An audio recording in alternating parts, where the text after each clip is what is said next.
All right.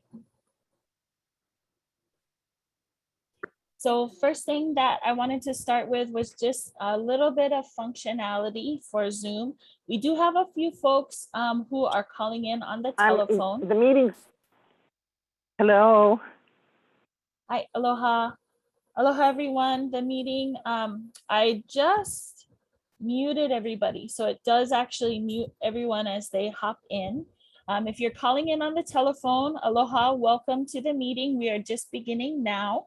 For folks on the phone, we're going to be starting with a little bit of introduction, self-introduction, and slideshow. And then we're going to open things up for discussion. And I'll make sure to let you folks know who are calling in on the phone how you can mute and unmute yourself dialing on the phone. So it's actually, if you toggle *6 on the phone, then you can mute and unmute yourself if you want to talk.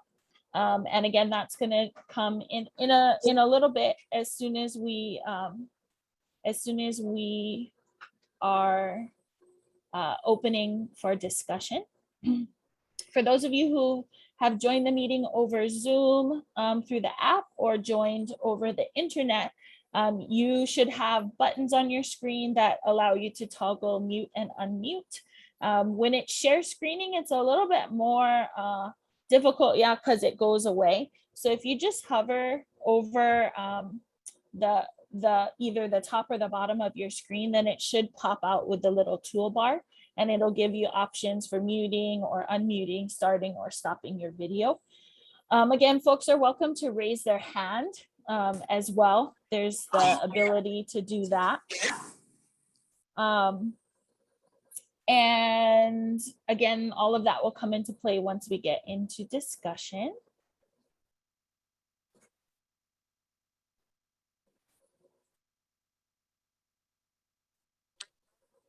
I have two screens, so I'm not staring off into space, I promise.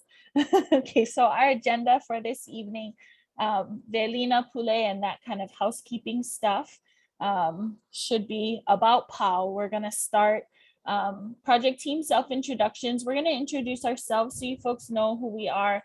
I've been peppering everyone with emails for the last couple of weeks, so you can put a name to the face and we'll share a little bit about ourselves. I'm going to do a very short slideshow that just gives some project background and also is going to share a little bit of the things that we have heard so far in our community outreach from folks. And then we're going to open up for kuka kuka, so open discussion from all participants. I do recognize a lot of the names of folks that are on here, but there's a lot of folks whose names I haven't seen before and numbers that I haven't seen before. So really appreciating everyone for calling in this evening. Again, this meeting is one of our regional meetings, so we are kind of focusing on manaʻo side tonight. However, I know that folks from other areas are calling in as well. And so we do want to be able to have general Moloka'I discussion as well, and then kind of key in on some of the East Moloka'I discussion. So, and then at the very end, we'll talk about some next steps and how folks can continue to be involved. There is a link to a sign-in sheet. So link to a sign-in sheet, Sherry has been dropping that into the chat box. So folks, if you can fill out the sign-in through that.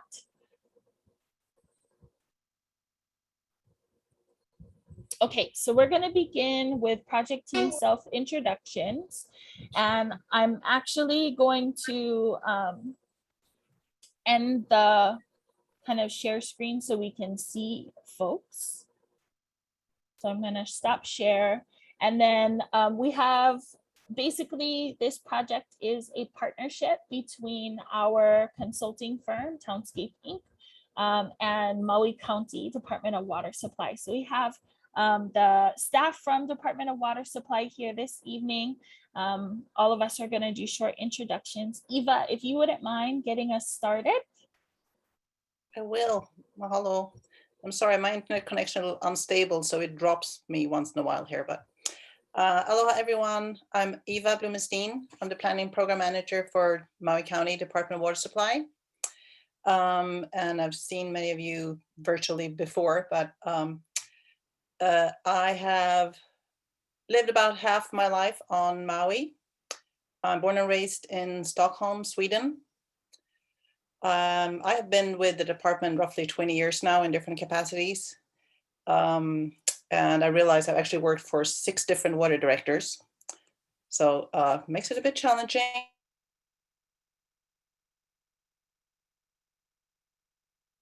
Is in environmental studies and law.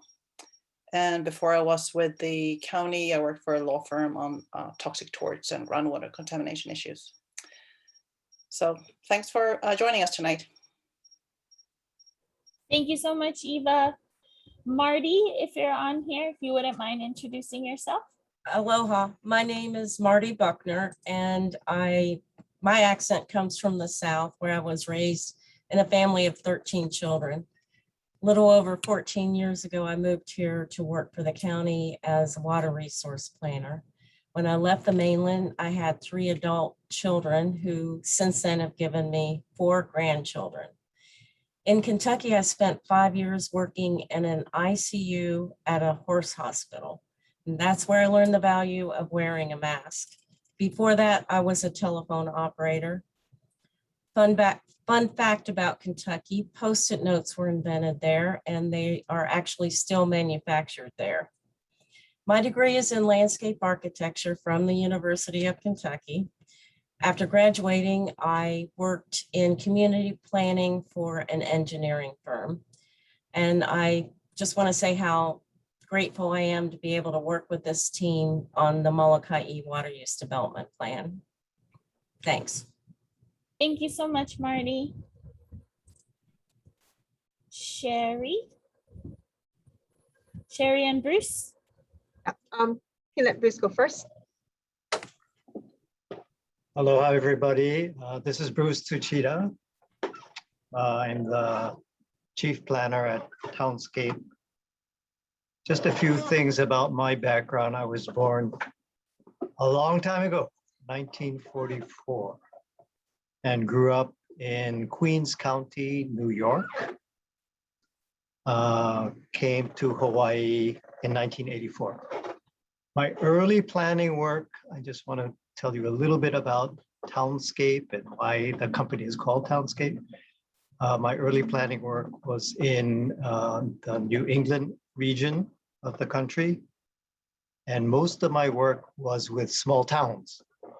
So that's why I called the company Townscape. Some of you may know, but there are many, many small towns in New England. And that is kind of the origin and home of real grassroots democracy, in my opinion anyway. People talk about town meetings here, but the actual New England town meeting is a form of local government. The small towns have annual, once a year town meetings, usually in April. Several evening meetings where all of the town people gather and they actually make the town laws. They pass the town budget. They do revisions to the town zoning code. They decide on all of the nuts and bolts decisions for that particular town. So it's real grassroots democracy at work. And I think that is a great system of government. Unfortunately, it does not exist here in Hawaii.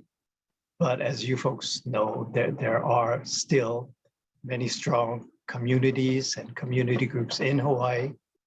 And so we try to work at the community level with community folks as best we can. And I will go next. I am Sherry Hirooka. I'm also with Townscape. I was born and raised in Hilo on the Big Island.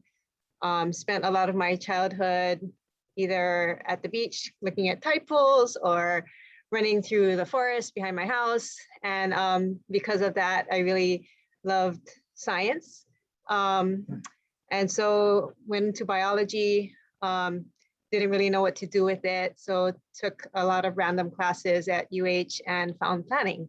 And I really enjoy how it's problem solving, and you really need to bring together a lot of different fields and balance different interests and people and policies and whatnot. So that's been really exciting for me. And I've been able to do a lot of natural resource planning. So still keeping with my science interest, especially with the water resources now. I've been fortunate enough to be able to work on that. And just excited to be able to be working on this water resource plan, and happy to be welcomed into the Moloka'I community. So thank you so much. Thank you, Sherry. Aloha mai kako. My name is Lily Maka'ila. I'm a planner with Townscape Inc. I'm from Ko'olau, Oahu, calling in this evening from Kahuku. This is where my Kane is from, but he would definitely say that I am not from Kahuku. I spent most of my life on the Ko'olau side, many of those years in a small ahupua'a called Hakipu'u, which is known for a lot of things, and has recently gotten some attention for some critical water issues over there as well, which took place right near where I spent most of my life growing up. I was able to study ʻŌlelo Hawai'i at UH Manoa for my undergraduate, and did my graduate studies in planning. I definitely have been lucky to work with Townscape and have projects that kind of focus on working with Native Hawaiian communities, working with rural and agricultural communities, since those are the communities and the people that I grew up with, and the lifestyle that I'm most familiar with. Even though I live on Oahu, we do have ag, and we do have rural areas, not as much though. And very lucky to be working on this project with you folks. I'm going to pivot and share a little bit about the project. So for folks who are just joining, Sherry, if you wouldn't mind dropping a sign in into the chat, please take a moment to sign in. And this way also allows us to collect any email addresses that folks want to share in order to get kind of email updates for future meetings or any kind of project updates. I'm going to share screen again. For those of you who are on the app, you're able to see kind of what I'm share screening. For those of you who have called in, I'll be talking about it. And so you should be able to get the gist of what we're discussing. So a little bit about the Moloka'I Water Use and Development Plan. So the reason why we're working on this plan is actually because it is mandated by the state water code. So it is critical for all of the counties within the state of Hawaii to create a water use and development plan. That's why we are partnered with Maui County Department of Water Supply staff.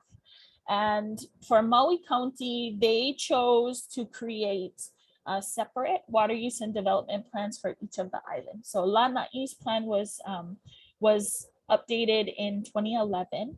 Maui Islands plan, most of that work was finished around 2019, but that plan is actually still being reviewed by County Council. Part of the water use and development plans, it needs to be reviewed by a variety of folks.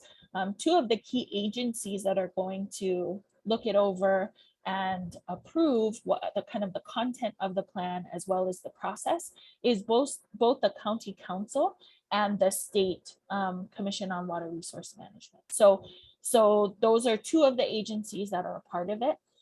There are other folks that are going to be involved along the way, like DHHL, as they are one of the water purveyors. and then other organizations and of course community folks. But those are some of the folks that are involved in approval of the plan. So even though the Maui Island Plan isn't technically approved or accepted yet by the county council, Maui County folks wanted to get started for the Moloka'I Island Water Use and Development Plan. We started this year in early March. That's when we actually got the kind of green light to go ahead. That being said, this is a rather long planning process. And I think that's really important for us to share with folks up front. Participating in meetings and participating in this planning process while also kind of balancing life and all of your other kuleana can be very fatiguing. And that's something that we are aware of. There's a lot of meetings and there's a lot of projects more than just this project on the Water Use and Development Plan. And so we're going to do our best to try not to overwhelm folks, but to also make sure that we're giving plenty opportunity for folks to participate throughout the planning process. Some of the goals for this plan, we're looking at balancing preservation and management of water resources and sustainable use of those resources. So I think classically, the Water Use and Development Plan is meant to analyze, what are the existing systems? What is the existing usership today? What's the projected growth for the island or for the county in the future? And how do we plan to meet that projected growth? I think Moloka'I is very unique in the sense that it doesn't grow like the other islands do. And also, there is a huge desire for more of a holistic picture of water resources. So this plan, even though it is the kuleana of Maui County, they are not looking exclusively at their own water systems. This plan is for all water systems, DHHL, Moloka'I Ranches system, the county system, and then private water systems as well. It doesn't just look at groundwater, but it also looks at surface water. And it also looks at that connection between water resources and land use, and the impacts that it has on nearshore environments, the coastline, the shoreline, the fish ponds, those types of things. So it is a very broad spectrum plan. Some of the core principles that as consultants we have to think about is that holistic understanding between land and water resources. Also, I think part of the reason why our consulting firm is involved in this plan is because we do a lot of community-based planning processes. That is our preference, to have a highly community involved plan. And that's something that we're hoping to make as easy as possible for the community on Moloka'I to participate and see your manaʻo reflected in the content of this plan. And beyond that, there are very unique rights and kind of legal precedent that takes into account Native Hawaiian culture, Native Hawaiian rights, traditions, practices. And so it is important for us that we are actively, respecting Native Hawaiian culture, the rights, the traditions, the practices, and how all of that kind of comes together. Project milestones, this kind of just gives you a little bit of an idea about the timeline. So second to third quarter of this year is kind of us just getting started, preliminary analysis of water resources, issues, needs, and we're just getting into putting together the content that will eventually become a preliminary draft. So we just are starting that now. So we do not have a preliminary draft right now. We need to continue to have conversations with folks in order to make sure that we have the correct content to include. And then the next step would be, have a preliminary draft. That's something that community folks, as well as agency folks, will have the opportunity to review and critique and give us guidance. The next would be a draft of the plan. So we'd incorporate revisions, put out a draft, and then the final. So there's multiple kind of opportunities for folks to give us guidance, correct what we are putting out, and make sure that the end result is really a proper plan that's reflective of Moloka'I. This came up in conversation before. I had a couple questions about, Townscape is an Oahu based plan. Why is Oahu working on something for Moloka'I? And I do hope that our kind of experience and knowledge with community-based planning and water resource planning is useful to this planning process. And I do want to assure everyone that we're very aware that this is meant to be a Moloka'I plan. And we'll do our best to make sure that the product of this planning process is reflective of Moloka'I and not reflective of Oahu. Wanted to talk a little bit about a couple things. I have a slide here that lists some of the main issues that folks have shared with us so far.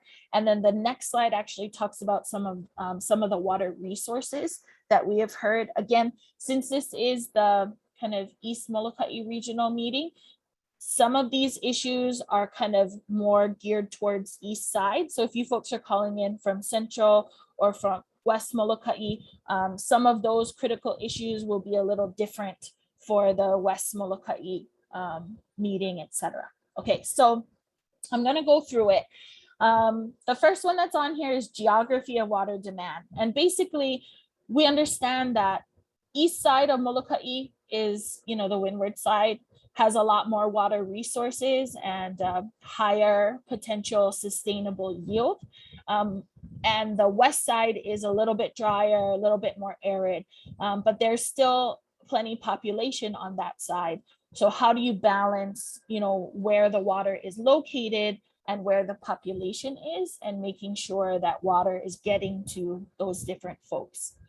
Another issue that we've heard is about how there's kind of multiple water systems and multiple water system operators.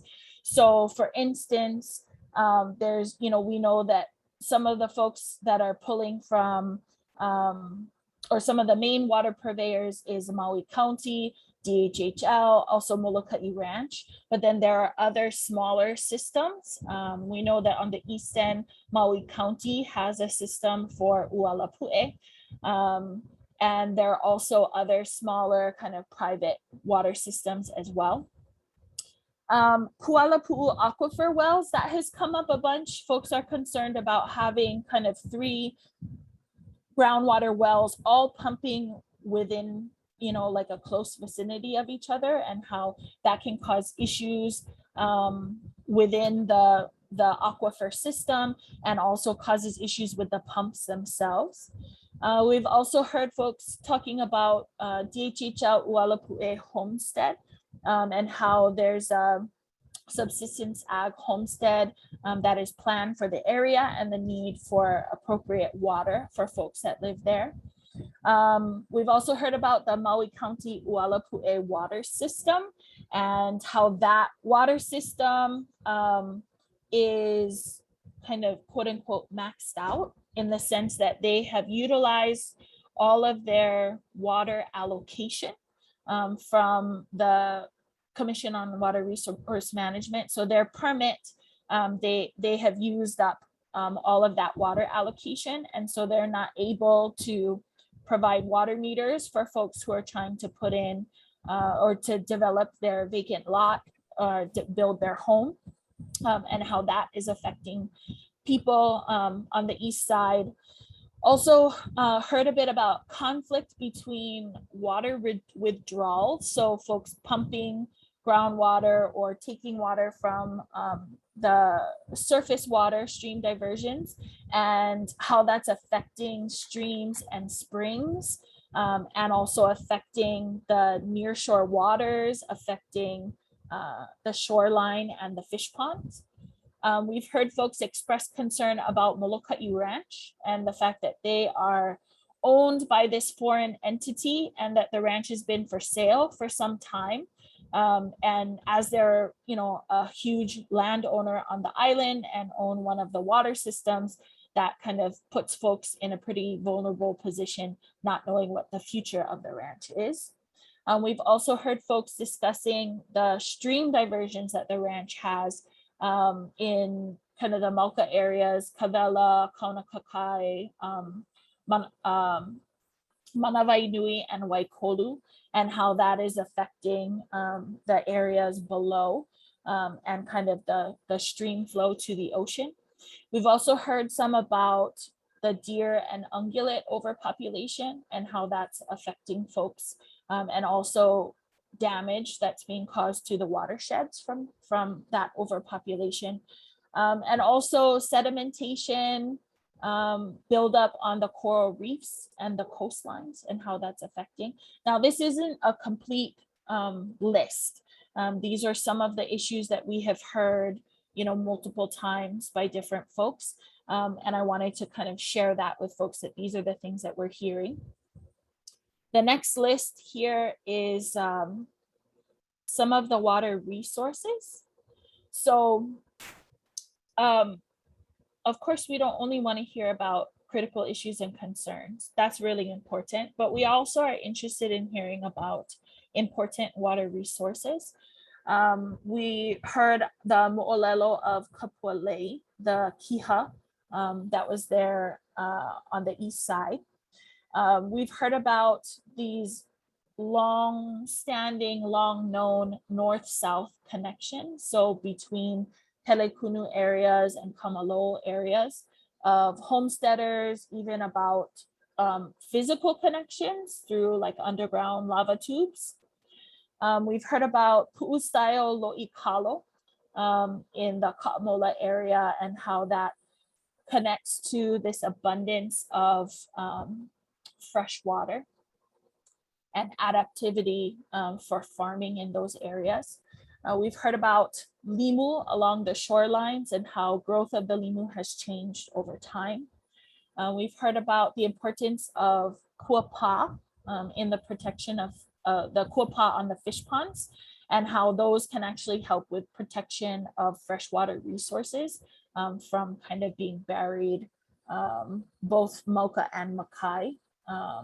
We've heard about Mauka-Makai connections and the effect on hihiwai and ʻŌʻupu in the streams. We've also heard about the blue holes, those pockets in the coral reef where there's fresh water that comes up in them, and how those are fishing grounds and have been an important resource for generations.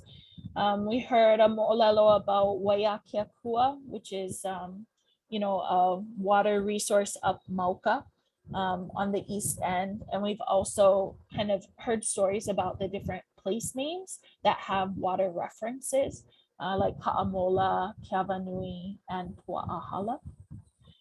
Again, not a complete list. I just wanted to share some of the things that we have heard so far. At this point, I would love it if we could open up for kuka open discussion. I'm gonna stop share because last time we had the meeting, folks said it was kind of hard with the screen share, it changes all the controls around and whatnot. And so if folks want to share manaʻo about water issues or water resources, or kind of general manaʻo, either for East End or for Moloka'I as a whole, now would be the great time to do so. Please share if you'd prefer. You're welcome to drop your manaʻo into the chat box. I'm gonna open up right now actually for anybody who has called in on the telephone. If you've called in on the phone and you have manaʻo to share, then go ahead and unmute yourself. You can do that by pressing *6. and I'll do my best to kind of moderate to make sure folks aren't talking over each other. So again, anyone who has called in over the phone, feel free to unmute yourself if you have manaʻo to share by pressing *6.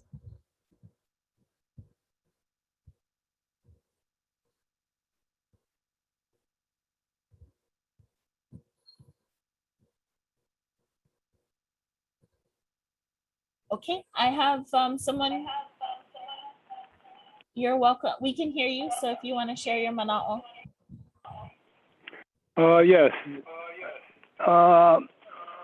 My name is Dobi Enoka, Enoka, resident on the east end of Moloka'I.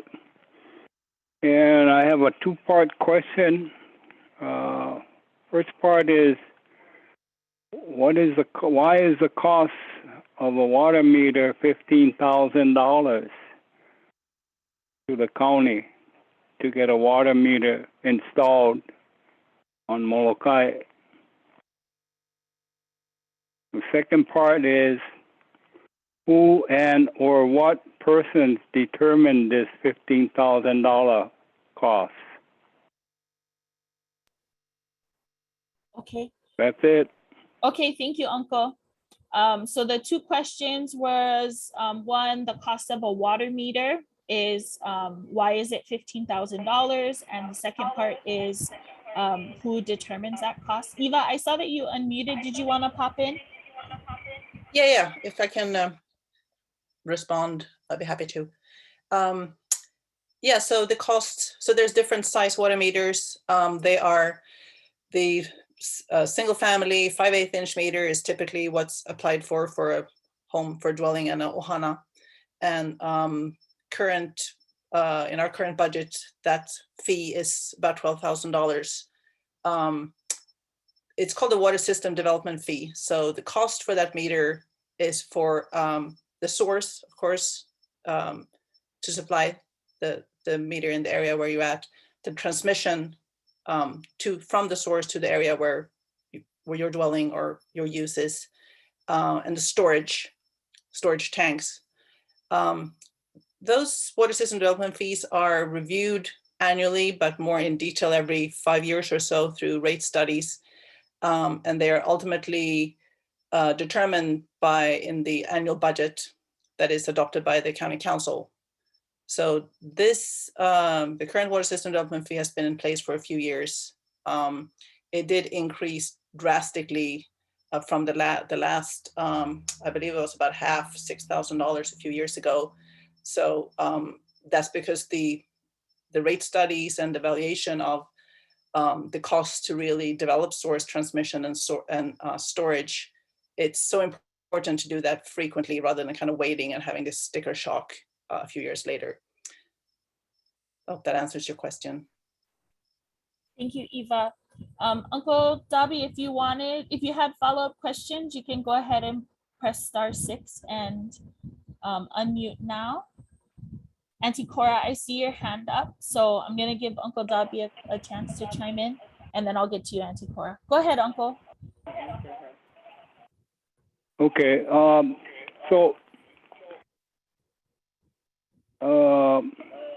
let's see. So if I got a water meter at some point in time, can I take it to another residence if I needed to move? So the water meter is assigned to a tax map key parcel or a property. So it runs with the land. So you cannot transfer it to another adjacent property or another parcel. Oh, so I don't own the meter then. It doesn't belong to me to use wherever I needed to have it installed. It's a one-time thing then?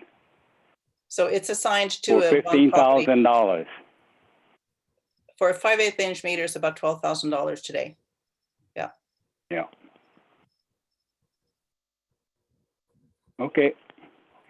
Okay, thank you, Uncle. Auntie Cora, I'm gonna go ahead and go to you next. Just clarification. the gentleman that spoke earlier, right before me, he had asked about if he purchased a meter for that cost. He is to leave it at the TMK and unable to take it with him for that cost of that meter. That is so unfair. I just wanted to put it out there. That costs a lot of money. Our people don't have that kind of money to just dish out. And if they to move that, they have to leave it there. I don't think that's fair. The other thing I wanted to say is I forgot that your staff who spoke on to answer his question, but she had mentioned about storage. So my first question would be, do you folks have a MOA on that storage tank that occupies on DHHL land? That's my first question. My second question is, who determines the amount of per gallon per resident when they register to get a meter for their new resident? So I want to know who determines and how do they determine how much per gallon of water that they get in their new residence? And my other question prior was, if there is a MOA between Maui County and DHHL that occupies the water tank storage on DHHL land. Thank you. Yeah, I'll be happy to address that too. Eva, if I can, I just wanted to mention that Kiani, the council person, had put a post in the chat saying, I think it might be helpful to elaborate on what that $15,000 or $12,000 pays for. Thanks. Yeah, so to the first questions, the tank for ʻUalapuʻe on DHHL land, I believe it's an executive order for that land, so that is not a regular easement, and it's obviously not owned by the department. So that's an EO for the storage tank. And the second question, in terms of allocation of water, or who determines how much water can be used for a specific size meter. It depends. Say an applicant's coming in for a building permit, requesting just adequate water to serve a dwelling and an ohana. So there isn't a specific amount allocated to the meter. There are a number of fixtures needed for your shower, your tap and whatnot. So engineering division requires if this is a home, to do a domestic worksheet to calculate the number of fixtures that determines the size of the meter, or whether a 5/8 inch meter is adequate for that number of fixtures. So there's something called system standards that you may have heard of, that range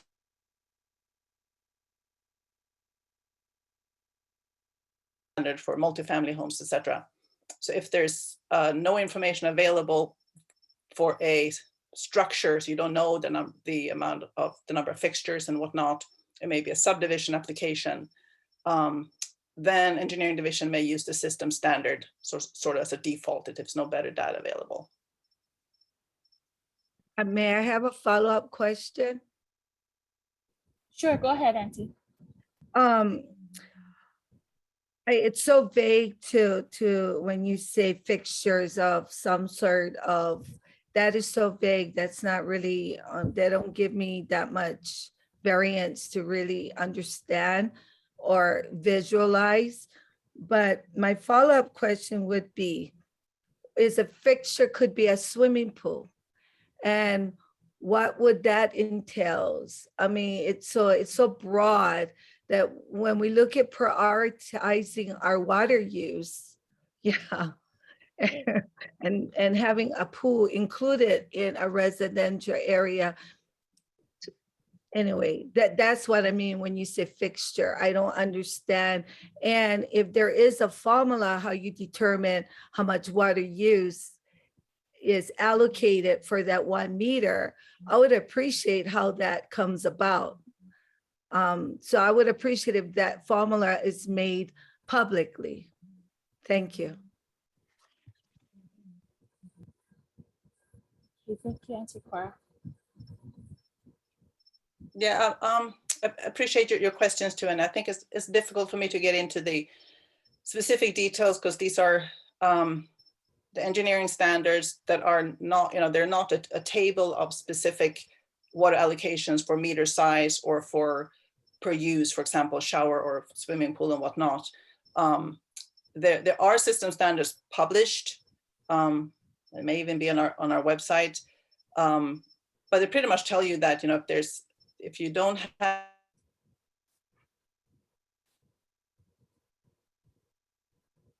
by county, but how engineering goes about that really depends on, like I said, if it's a building permit, and in certain areas there may be a shortage, so you may be limited to a 5/8 inch water meter. That's the case for upcountry Maui, for example. Then you may need to, you're still limited to X number of fixtures. So you would have to choose if you're having a wash machine, a pool, or something else, because you're only entitled to that one 5/8 inch meter. For Moloka'I, that's not really the case. The upcountry shortage rule does not apply there. Exactly, it doesn't apply. I would really appreciate a more clarity. We're talking about manaʻi, we're talking about specifically our island, which is shortage of water and a more demand on population for our Hawaiian people that is from Moloka'I.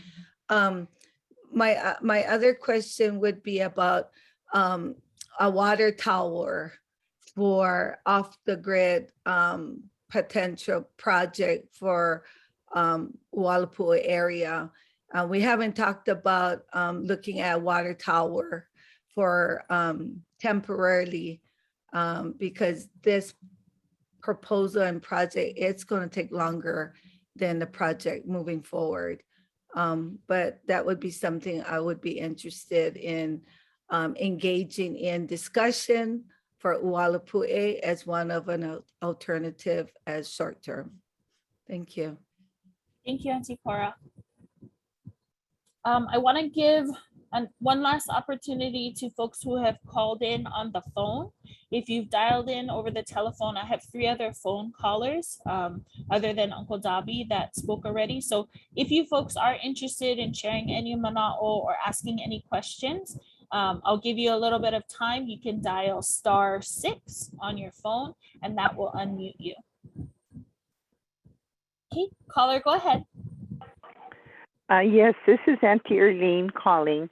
I wanted to know, I applied for a water meter, my husband and I, and they told us there is no way that water meters will be issued. How long has this moratorium been on? How many years? And when I talked to the planning engineering department, they said it may take a lot more years. Some of us local people are getting older and we need water to even build a small hale. And I just want to know, how long will this go on?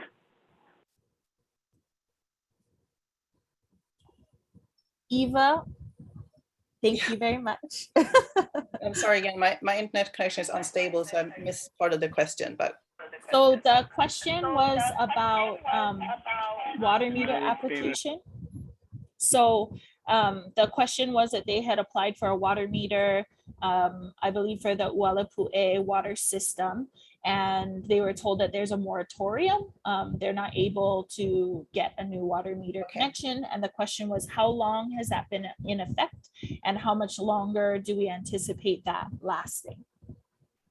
So for ʻUalapuʻe, the department has a water use permit, of course, for the ʻUalapuʻe shaft. As you know, the island of Moloka'I is a designated groundwater management area. So you can only pump up to your allocated water use permit.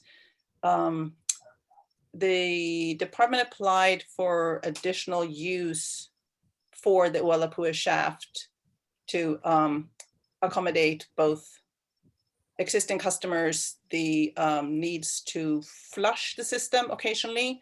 The ʻUalapuʻe system is a 9-mile long transmission line, pretty much from west to east, where at times the water gets stagnant at dead ends and throughout the system. And safe drinking water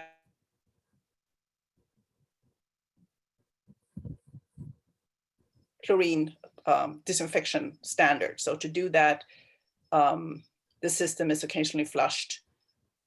So that the need to flush and to accommodate some additional meter requests were the reasons for requesting a new use allocation for the ʻUalapuʻe shaft.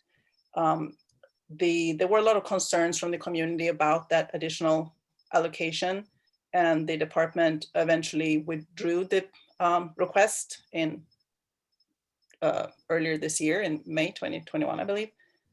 So, so that's sort of in limbo. The system is so-called maxed out, not because the well is used at capacity, but because the water use permit is at capacity. So without additional new use, we can't take on additional customers without detriment to existing users on the system.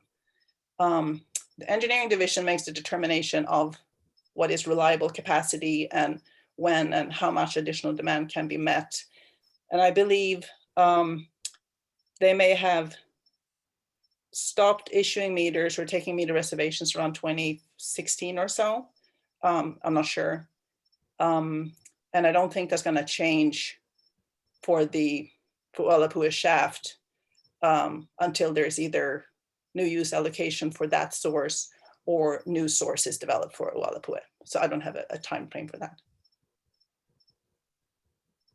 Thank you, Eva. Did anyone have follow-up questions or comments on that? I saw some folks had turned their video on, so I wanted to give you an opportunity.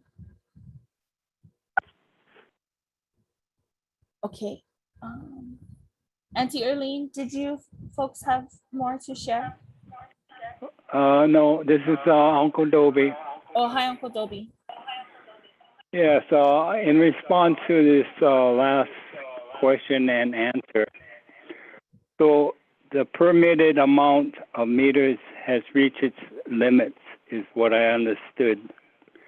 And these permitted allotments limits is set how often, how many years ago was this done? And when was the most recent one set? Should it be updated possibly?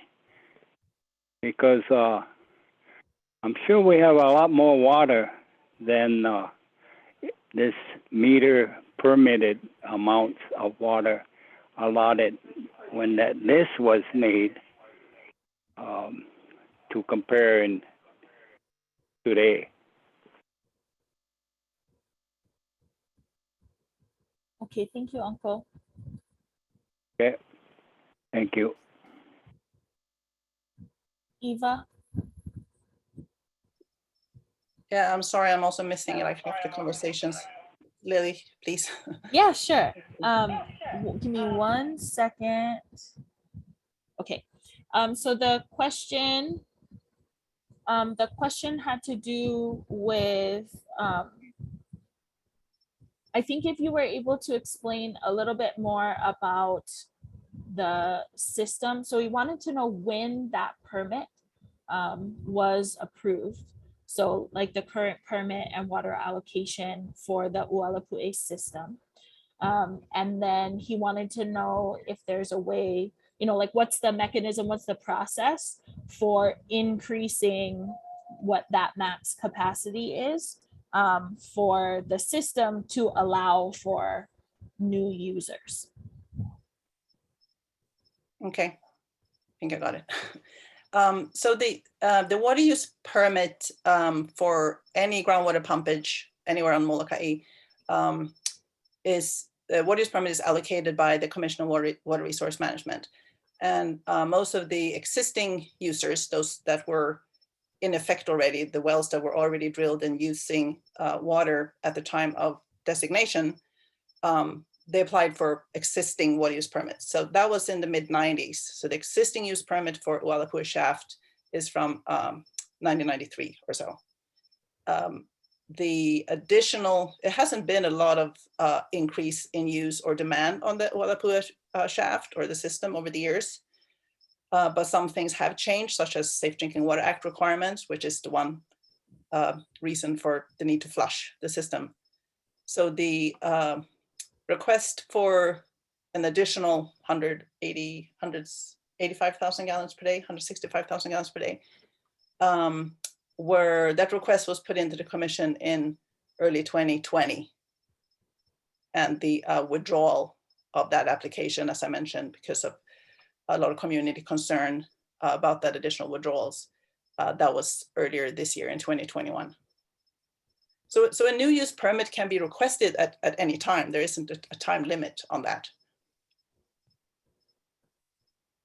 Okay, thank you, Eva. Auntie Cora, I do see your hand up and I'm gonna get to you in just 1 second.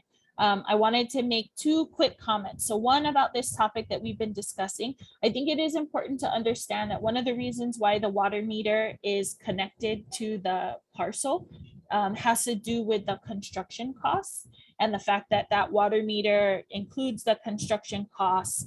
You know, it's not just like the small meter itself, but it has to do with the infrastructure that goes into that particular parcel. And so that kind of cost, that's why it continues to be attached to that parcel because it's specific to that water system and specific to what's needed to provide water to that parcel. The second thing that I wanted to mention is that it is currently 6:53 p.m. and we did say that the meeting was going to be at 7 p.m. So anyone who is not able to continue to stay on the meeting, you are welcome to hop off the meeting. We are recording the meeting and we'll be posting it so you'll be able to watch. Also, if you're leaving and we haven't gotten to you, I see a couple more hands popping up. Please feel free to drop into the chat and we can try to discuss it as best we can.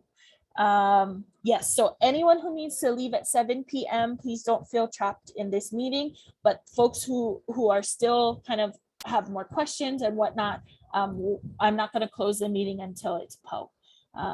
So Auntie Cora, did you want to chime in real quick? And then Mahina, I see your hand up. Because I know I want to give everyone another chance, but I just Sure. want to, I have several. The flushing of the system that Ava talked about, I want to know if that's been addressed. Is it still being wasted or have someone made arrangements at the current time right now? Is it still being wasted? Is it still being wasted water? That was number one. Number two was I have concern about diversion on the MOLOKA side about diverting the water from areas, and that's what's affecting our underground spring. And I wanted to also, the third one is ag costs.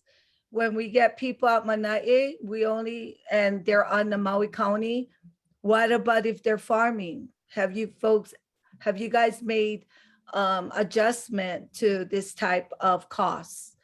My other one was about this gentleman. I had a follow-up is Maui County went in to get a permit for twice the amount of water use that they wanted, right? So twice the amount of water that they currently have, they went to request it to seaward. And I'm a little bit concerned that our future people that need water meter is being denied.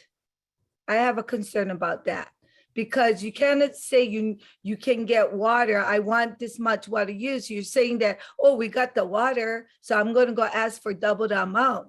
And then you get locals that like build their home and they want a meter, and then all of a sudden no more enough water, or what is the problem? You cannot be flipping and flopping on our people.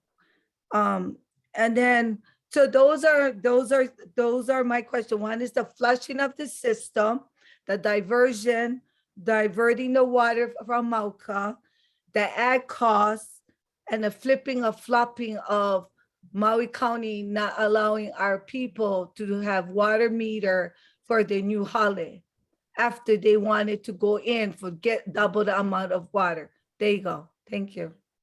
Thank you, Auntie Cora. I am going to comment on the last point that you brought up. So about Maui County and the water meters. So it's my understanding that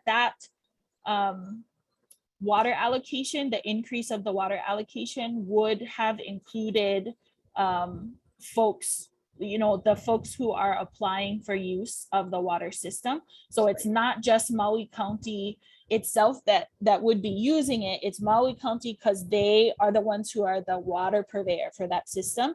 And that's to allow for the flushing that's needed to meet the kind of Department of Health standards, or the health standards, sorry.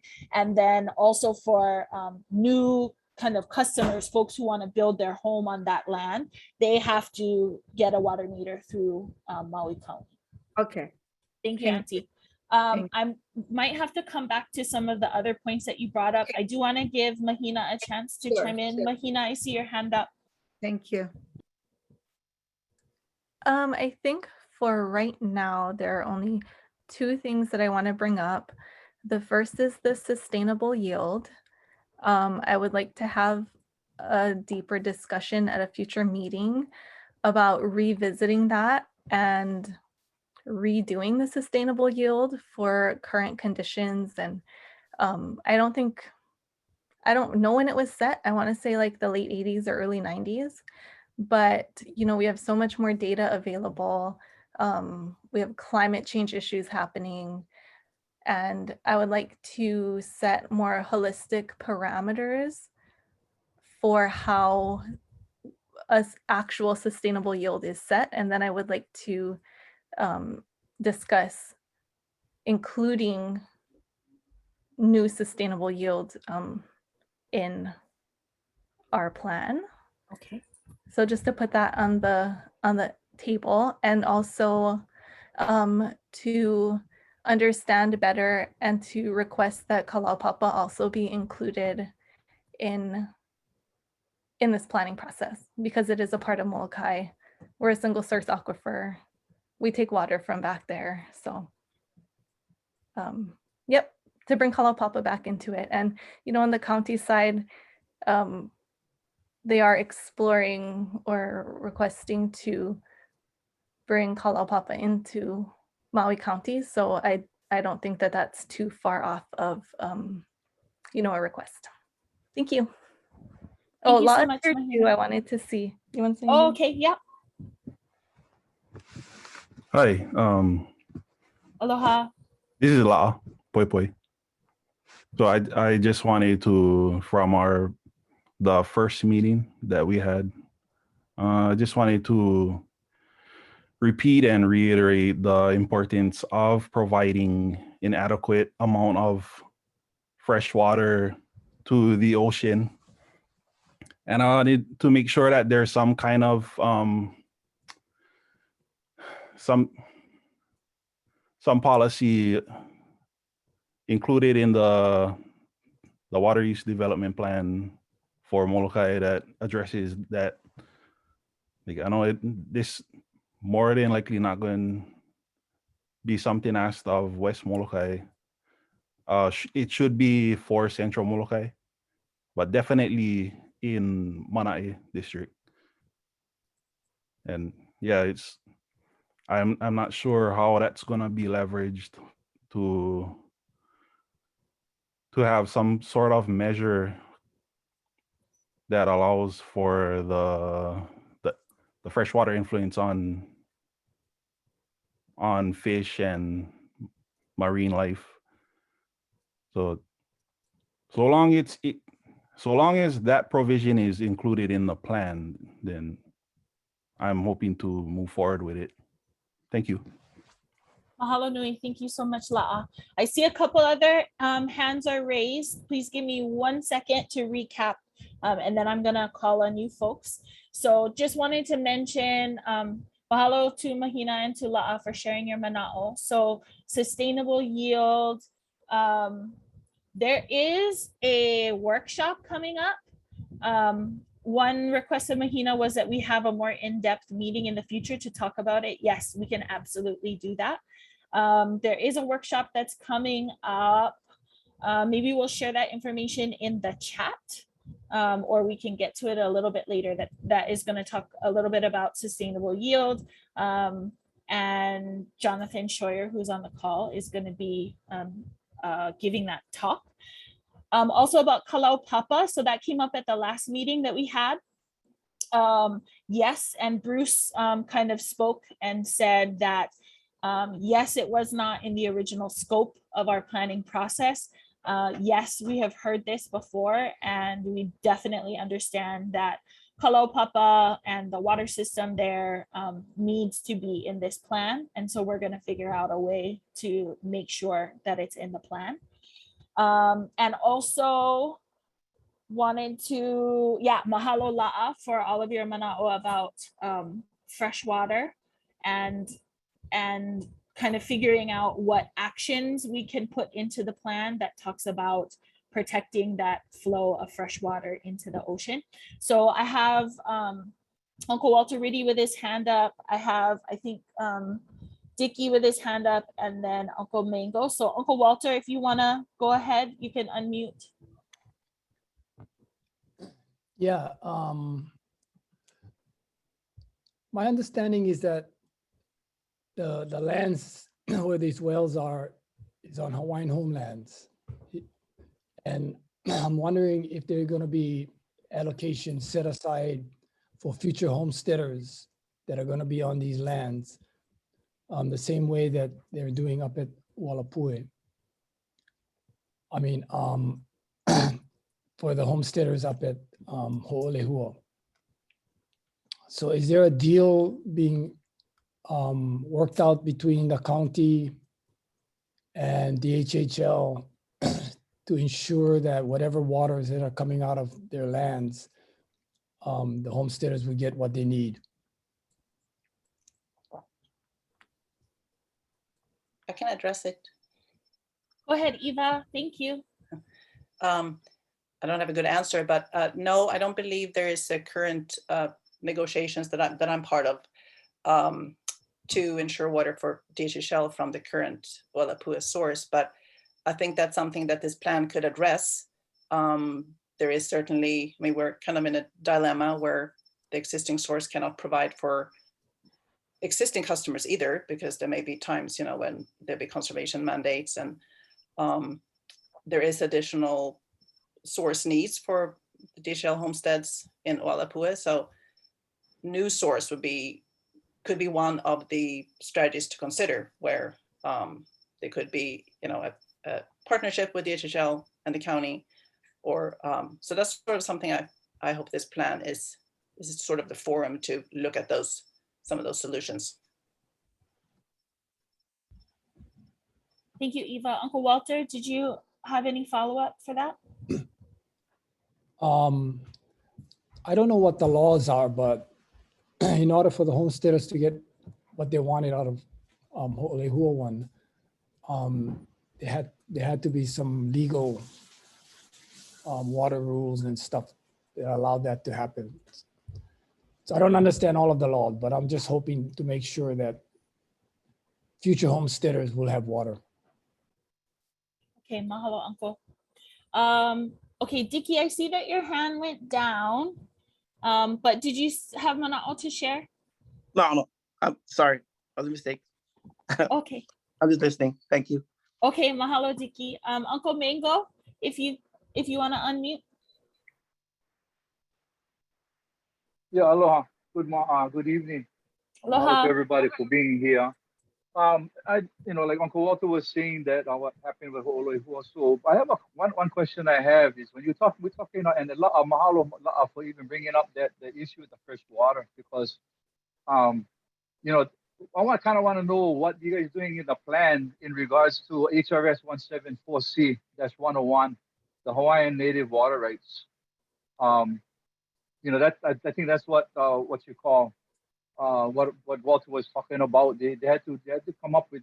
They did do that. I think if I believe correctly, I think of the brother Likeke was working with that with them, and also that's where I learned it from too. But in regards to ʻUalapuʻe, one of these other things that really bothers me is you know, go back to the past and to the manaʻo of that the mo'olelo of the island. You know, speaks about you know, I'm not I just say it speaks about 40,000 people living on the east end of Moloka'I. Now they raised their families for hundreds of years without any problems, without having no problem with water, and they never touched the aquifer. So I saw earlier that you mentioned that you guys will be looking at surface water as well as groundwater, and you know, there is a thing that in regards to I believe that a couple of brothers will be on here might agree with me that when we come down to our watershed, especially the Pakui watershed, that it would really be a help that we have some of the local boys, the local families be involved in that watershed that are from this side, that understand that mountain, that understand that where the water should be flowing, that's not flowing. When you look at that mountain, I mean, it's really interesting that you got, see where has it, where it's 8 million gallons on our side, ʻUalapuʻe, but on the opposite side of the exact mountain range is 15 billion gallons. You know, and that's all coming from the top. It's all coming from the very same source at the top of the mountain. So if there was a way that, like you said, working with the county, working with the state, and working with all of this, I'm hoping that you guys can look at, especially 174-101. This is the Native Hawaiians have the rights to the water, and that water, whether it be up in the mountains and be it surface or ground, is all one and the same. I do mahalo you guys for all the hard work you are doing. It's an amazing thing that everything has come over here to Moloka'I, and now you folks are focusing here. But I do want to reiterate that even though I am not originally from Moloka'I, my moku puts me back on this island, and I've been here now. And the people of Moloka'I we need to have a say in what happens, especially with our resources.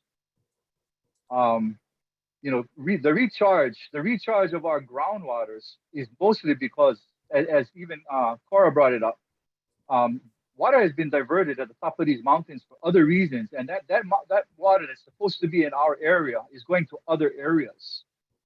So that doesn't make any sense to me that water is designated for an area such as ʻUalapuʻe when it's being diverted to Kalawaha. That water is being designated for Kamalo or Ka'amola when it's being diverted to Kavela. And that home's over there. I mean, then you guys are, I'm going to get off real soon, but I have to go back to this whole thing about how many things you have in your house, how many appliances you have in your house. I don't know that you guys, or not you, Lily, but I don't think that Maui County or anybody that walks house to house to find out how many washers and dryers somebody has, how many faucets somebody has, and how many faucets outside that they're not fixing that's leaking water. So just with that being said, yeah, I'm very concerned. I'm very concerned what Walter said, what Caro said, what La'a said, and all of the above. I'm just hoping that within you guys' plan that this whole thing that you're going to be taking into consideration, especially State Water Code 174C-101. That's our state water code as well, and you folks know that, as well as surface water. Nobody in these studies have really done much of the surface water, and that's probably because when you look at the bottom, we don't see it anymore because it's been diverted at the top, or nature has changed it. That's my manaʻo, and I'm sticking to it. No, I just thank you. Thank you, Komengo. Much appreciated. Yeah, just want to mahalo you for sharing that. I think that one important thing will be for us to have a follow-up meeting. We are having a meeting on the 21st of this month. that talks about, that is for all the homesteaders, so that we can kind of delve into the things that are specific to DHHL beneficiaries, and talk about kind of their relationship, their pilina with water resources on the island. We can kind of delve in there. But I also think that what I'm hearing is we need to have follow-up for kind of East End, some of the things that you're talking about. I think we need to have a little bit more time, not only for us on our side to research and try to get more information, but also to have follow-up discussions with community folks. And so that's definitely on our radar, and we're going to follow up with you folks about that. Okay, I have a hand up from Auntie Cora, and then I have a hand up from Uncle Walter.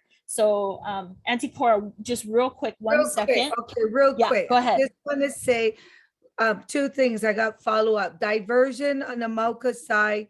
Instead of taking all the water, I want you guys to look at Iao did a really great job. Iao, what they did was they didn't divert all the water. What they did is they put vent in the area and they used this turbine and shoot water out, but they allow water to still run through the river.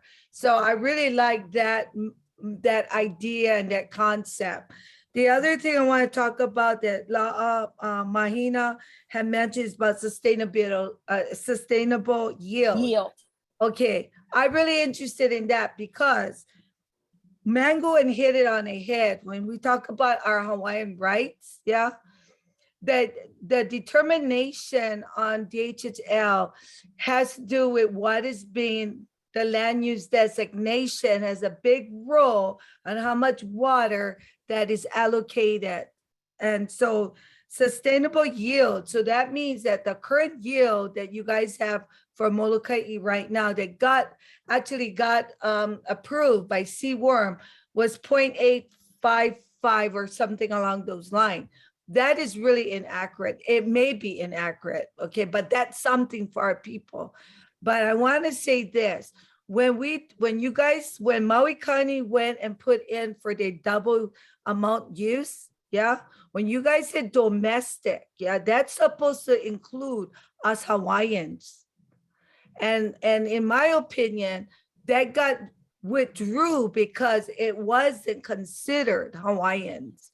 And I feel really hurt by that. And so I'm so glad we're having this discussion moving forward because our Hawaiian people are not going to be left behind. I just want to say that. Mahalo, mahalo. Thank you. Thank you, Auntie Cora. Uncle Walter, if you want to, and then I also have Auntie Barbara Kalipi with her hand up as well.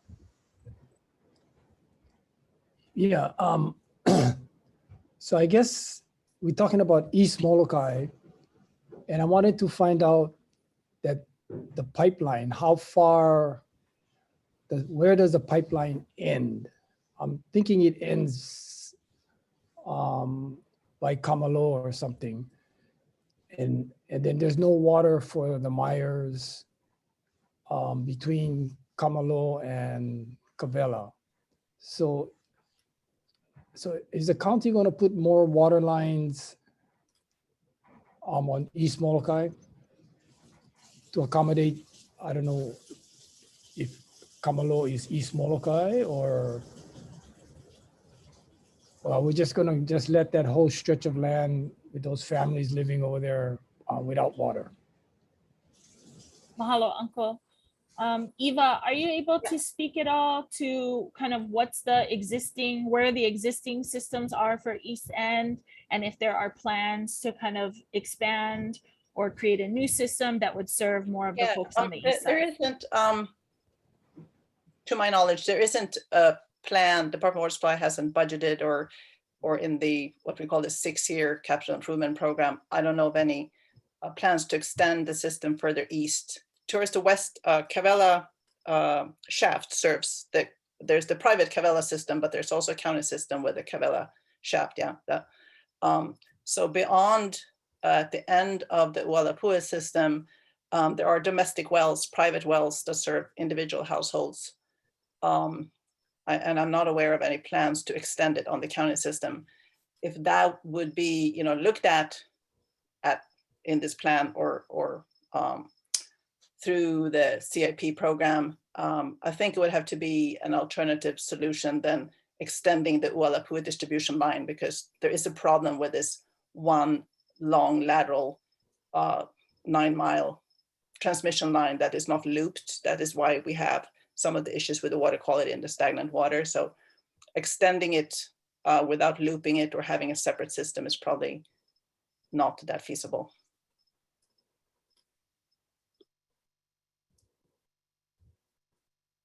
Sorry, I was making sure that I wrote that down correctly. Thank you, Eva. Auntie Barbara, I see that your hand is up.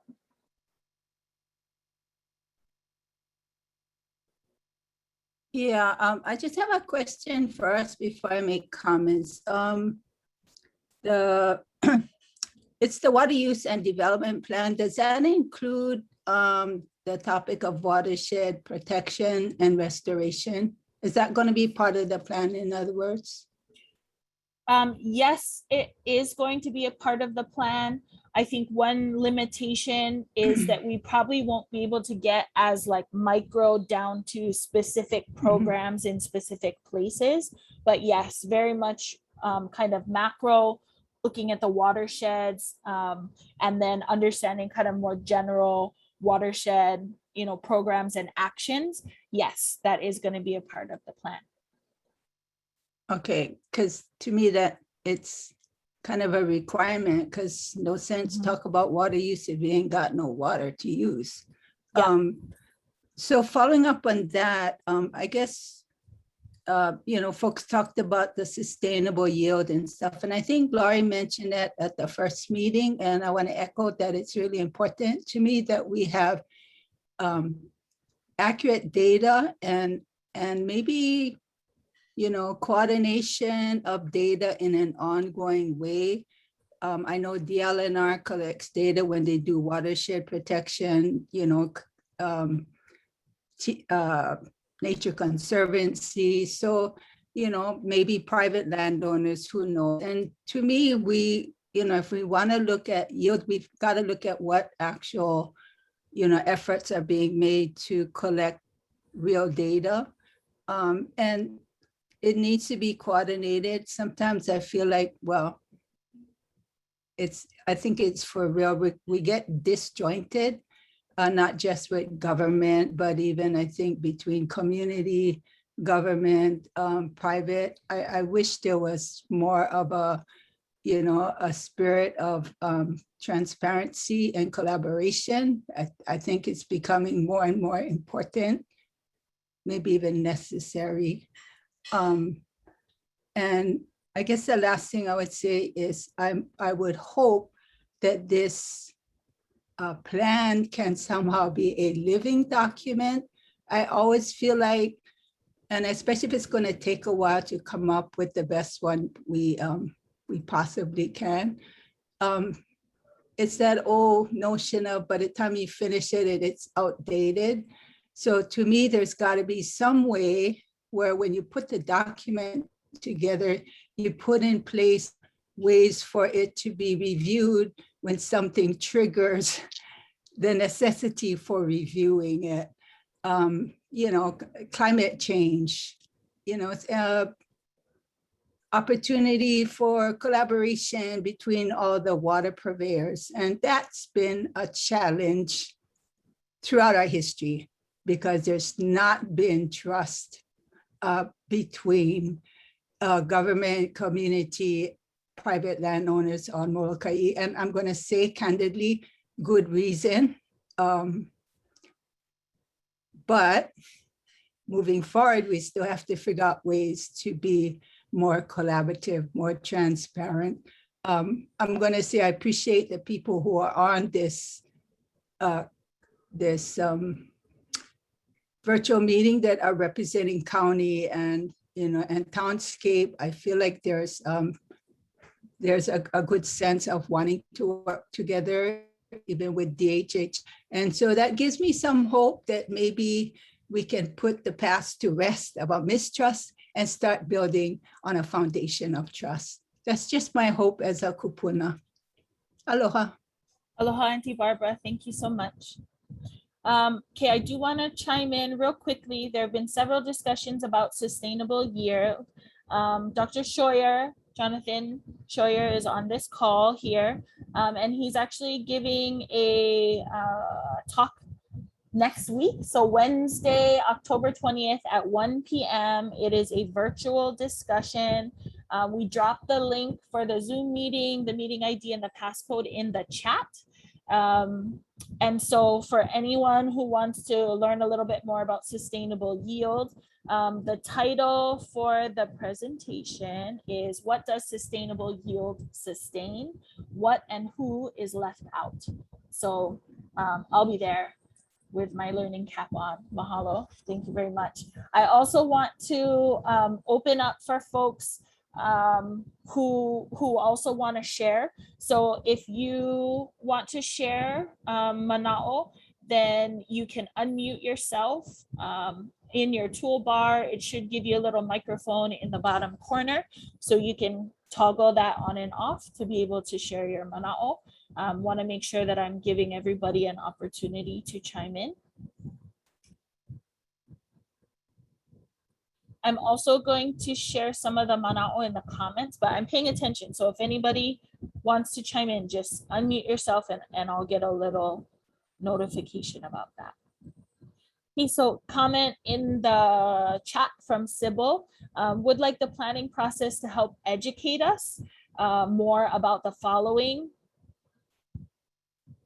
One second,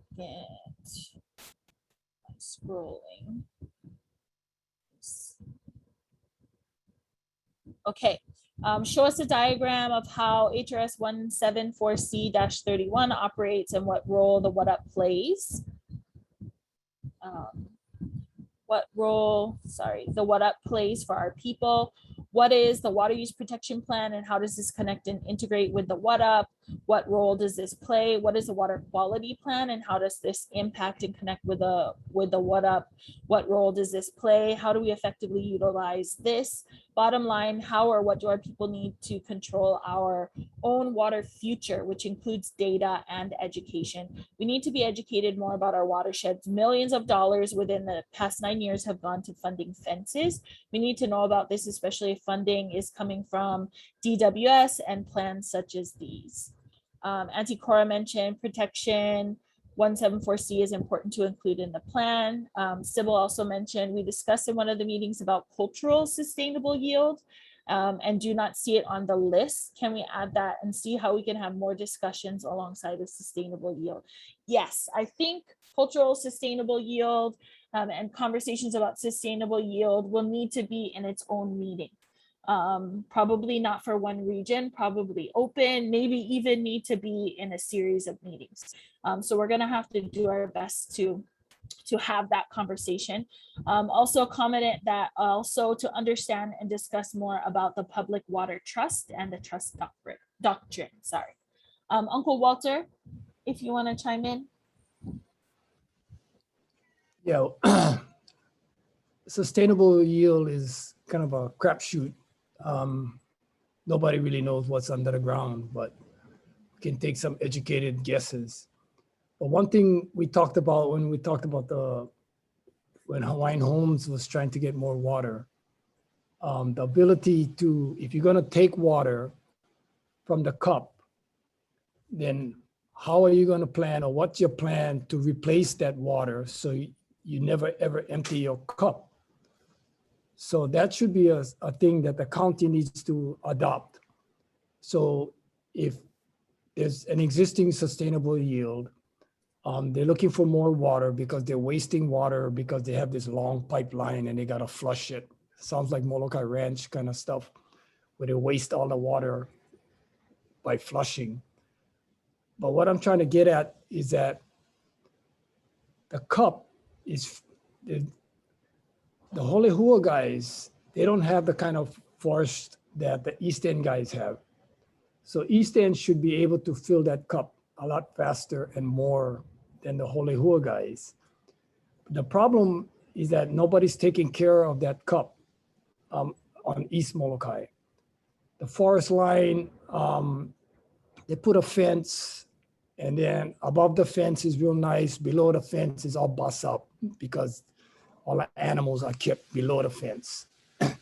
So that's a good try, but it's not really working.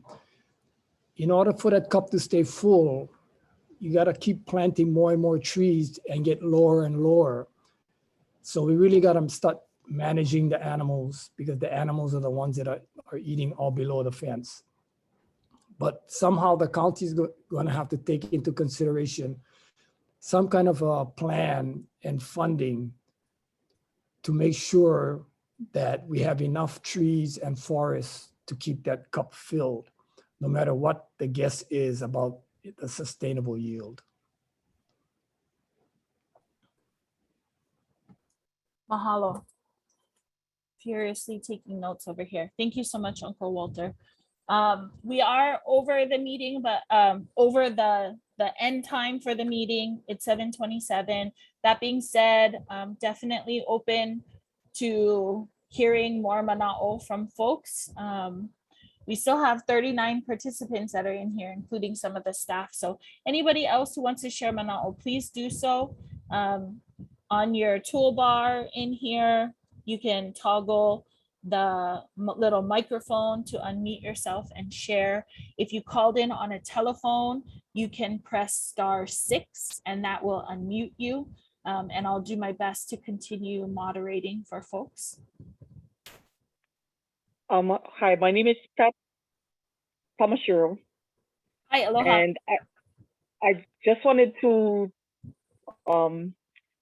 wonder if this plan will include adjustments and regulation, realistic regulations for gray water usage throughout the county of Maui, of what they currently have. I think that this, well, it can include gray water, yes. It would be specific to Moloka'I Island, since this plan is only kind of the scope of Moloka'I Island. So yes, I think we would need to have kind of further discussions, or if you wanted to share a little bit more,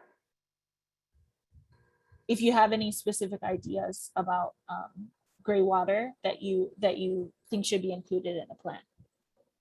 Well, just past the experience on Maui and Moloka'I, and just some of the regulations I feel may need to be adjusted.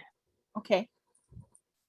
To be more water conservation and more sustainable, and not wasting water down the line.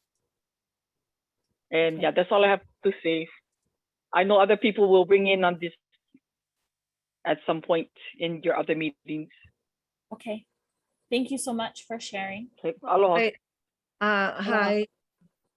If you have other hands, I cannot see, but this is Cora.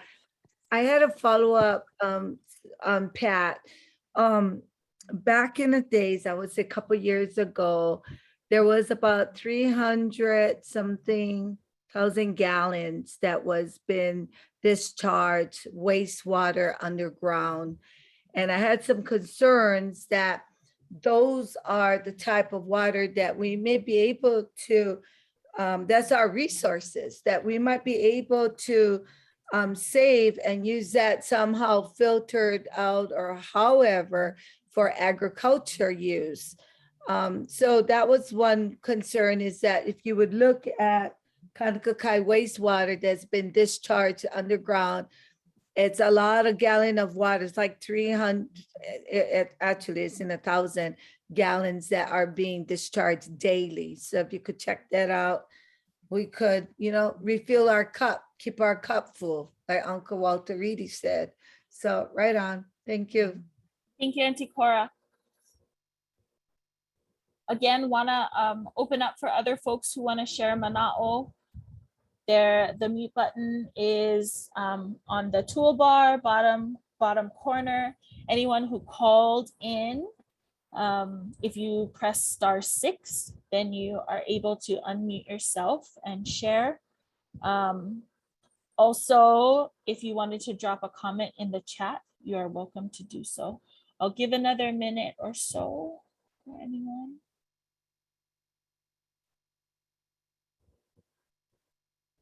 Okay, I think we heard, oh, Uncle Mango, go ahead. Yeah, just real quick. Sorry, and thank you again. One thing I was thinking, when we're talking not only the yield, sustainable yield, but also the native or the native sustainable yield. I know that you guys mentioned in the last meeting also that you guys experience is pretty much in the water is more of what he would call it, not townscape style, but I'm just saying not too much in the agricultural area. And so if you ever need anything, I mean, I have all the data on like what animals need, how much animals, all the different animals we have, how much water they take, how much the different crops would take. Because when you're talking about Molokai, we're talking about even people that are on just a regular house lot, they're growing food. Thanks to COVID, everybody's doing this. And so that has to be, I believe we have to take that into consideration, especially if you're looking at, oh, this house has a meter and they're only supposed to use this much water, but what if they're raising food for their family instead of going to the store? It makes a very big difference, and it makes a difference in the amount of water they're using. So I think that data, which of course you guys will do on your own, but I have a lot of that as well throughout my experiences on the different ranches I've been. So I mean, it does take a big place in doing when as I forget the other sister that she said, you know, we need more data. We need more data in for our people and for Seaworm and for What Up and everybody that's involved. Mahalo. Mahalo, Uncle Mango. Okay, I think that we're okay to wrap up now. Just want to mahalo everybody for your participation, for sticking through the whole meeting, even though it ran a lot longer than anticipated.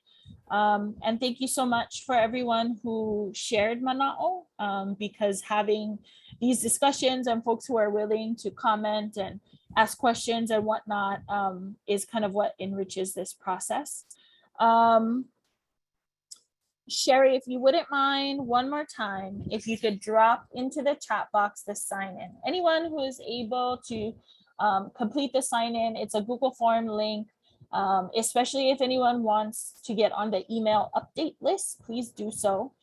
Sherry, if you could also drop my email into the chat box.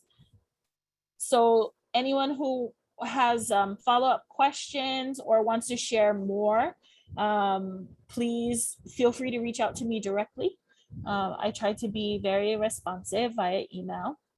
I wanted to share one more comment in the chat. So in the late 80s, there was a push to declare water usage from stream diversion by the state in Waialua. Our private diversion line was declared our usage. So that was from Patty in the chat. And then also ranches and private landowners have also diverted with private wells who monitors those wells. It's my understanding that all groundwater wells, because Molokaʻi Island is a groundwater management area, that all wells have to be declared and are managed by the state Commission on Water Resource Management. I have a hand up if you want to go ahead and hand down. I may have lost.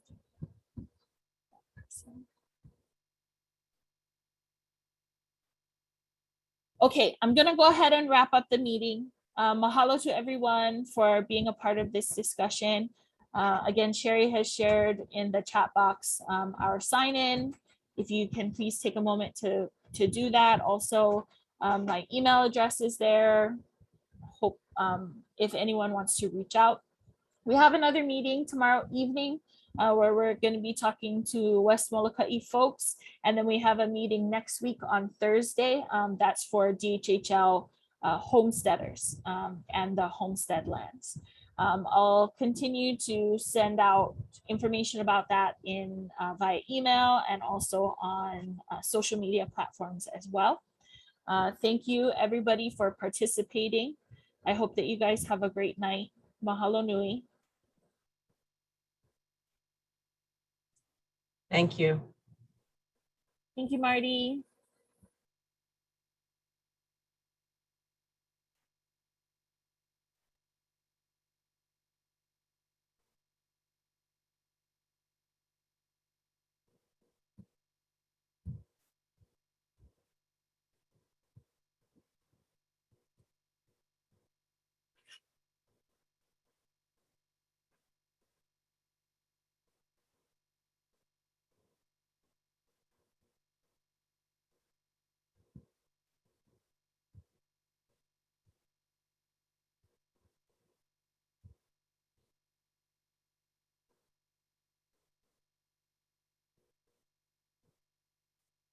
Sherry, I'm gonna end the meeting. Just want to make sure you had a chance. Oh, aloha, Hello, Kiani. everyone. Thank Have a you good so night. much. Have a good See you night. tomorrow. See you tomorrow. Sherry, just want to make sure you had a chance to grab everything. Yep. Okay. Got it. Thank you. All right. Good night. Good night. Thanks. Great job, guys. Bye, Eva. Thank Thank you you. so Bye, much. Eva.